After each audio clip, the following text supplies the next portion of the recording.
Os pronomes oblíquos geralmente são um problema para as pessoas que estão iniciando sua jornada no aprendizado da língua inglesa. Mas eu estou aqui hoje para dizer que isso é muito mais fácil do que você imagina.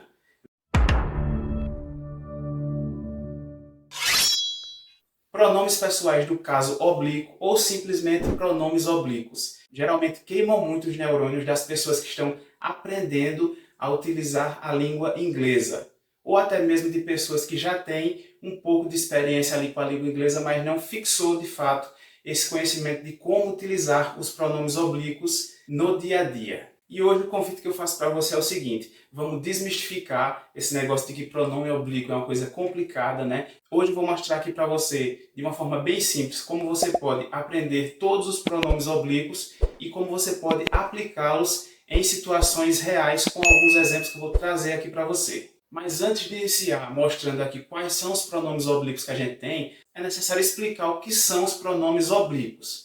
A gente sabe que existem os pronomes pessoais do caso reto, né? Ou simplesmente pronomes retos, que são eu, tu, ele, nós, vós e eles, no português. Já no inglês a gente tem o I, you, he, she, it, we, you e they, né? São os equivalentes pronomes pessoais do caso reto no português e no inglês. Porém, a gente tem também os pronomes pessoais do caso oblíquo ou simplesmente pronomes oblíquos. E o que são os pronomes oblíquos? Nas frases, os pronomes pessoais do caso reto são utilizados como sujeitos daquela oração.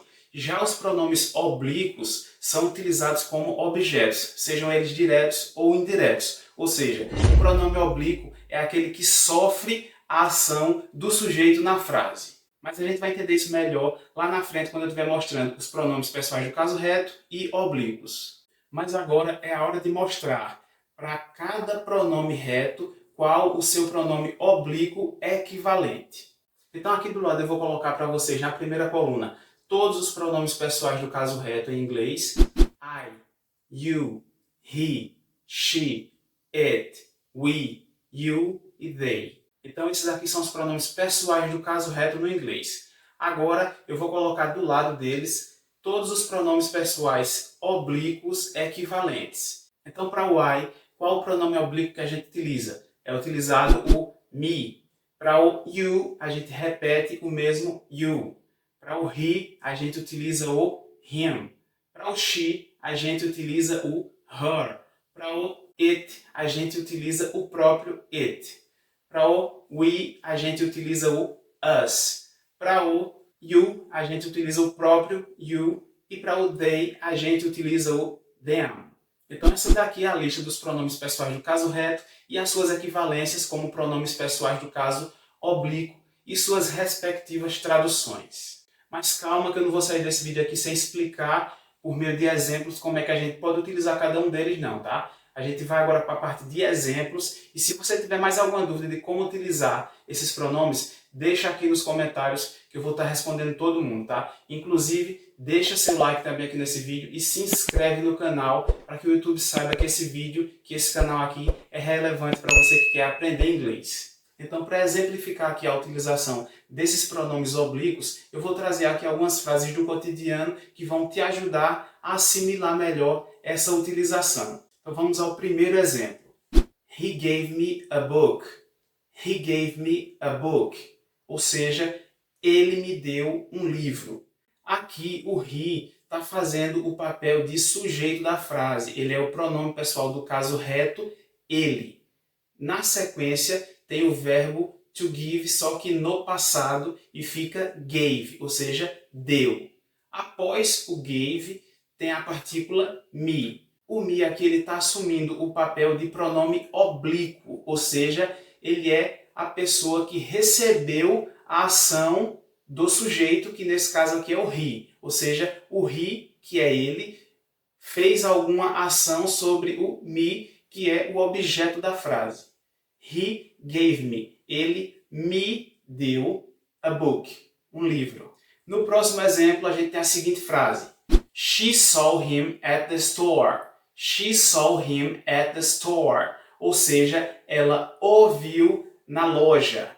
Note que aqui a gente tem como pronome reto o she, que quer dizer ela. Seguindo aqui a frase, a gente tem o verbo to see, só que no passado fica saw, ou seja, ela viu no passado. Após o verbo, a gente tem a partícula him, que está fazendo aqui às vezes de pronome oblíquo, substituindo o he, que seria um pronome pessoal do caso reto. Então aqui nesse sentido, ela está querendo dizer o seguinte: she saw him quer dizer ela o viu, ou ela viu ele no português mais coloquial, né? At the store quer dizer na loja. At the quer dizer na, store quer dizer loja. Então aqui a gente entende que o she é o sujeito da frase e o him é o objeto da frase, ou seja, aquele que está sofrendo a ação do sujeito. E no terceiro exemplo a gente tem a seguinte frase: They invited us to their party. They invited us to their party. Ou seja, eles nos convidaram para a festa deles. Novamente, no início da frase, a gente tem o sujeito que é o they, ou seja, eles ou elas, aí depende muito do contexto. Na sequência vem o verbo to invite, ou seja, convidar, só que nesse caso aqui está no passado e fica invited, ou seja, eles convidaram. E após o verbo tem a partícula us, que aí nesse caso ela é o pronome oblíquo, que meio que substitui ali o pronome reto we, ou seja, they invited us quer dizer eles nos convidaram. O us aqui, ele é o objeto da frase, está sofrendo a ação do sujeito, que é o they. E no restante da frase, a gente tem o seguinte: to their party.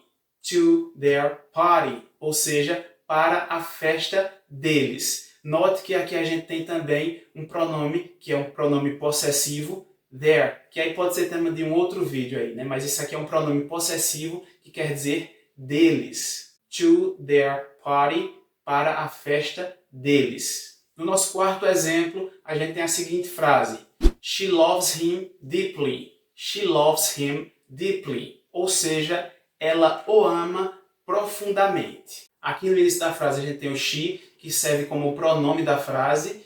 Na sequência, o verbo to love, só que como ele está conjugado para o she, ele fica loves. She loves. Ela ama. Após o verbo, a gente tem a partícula him, que aqui nesse caso ele é o pronome oblíquo, né? E está sofrendo a ação do she, ou seja, she loves him quer dizer ela o ama. E a última palavra da frase é um adjetivo, né? O deeply, ou seja, deep quer dizer profundo, só que quando você coloca esse li no final da palavra, né? Fica deeply, quer dizer profundamente.